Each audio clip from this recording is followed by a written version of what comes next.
প্রথমে পেঁয়াজটা লাল করে ভেজে নিলাম, আর এদিকে আমার মাছটা ভাজা হয়ে গেছে। তারপরে আমি একটু আলু দিয়ে দেব, যেহেতু এটা আলু দিয়ে বানাবো।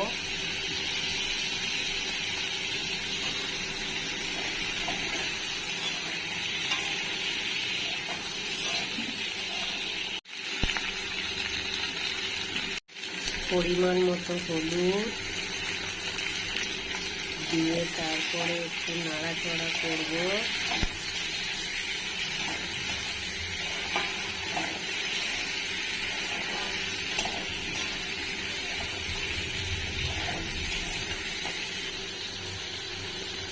এদিকে আমি ঢেঁড়স আলু অল্প করে একটু ভাজা করছি, সেইটারও রেসিপিটা দেখো।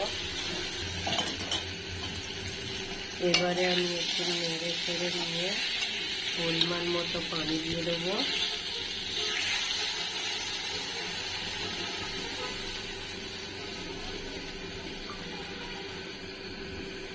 পানি দিয়ে তারপরে আমি মাছ দুটো দিয়ে দেবো।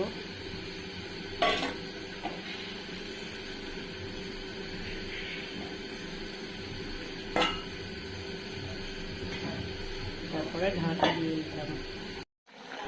আজ আমার রেসিপিটা কমপ্লিট। কেমন হয়েছে একটু জানাবে কমেন্টে।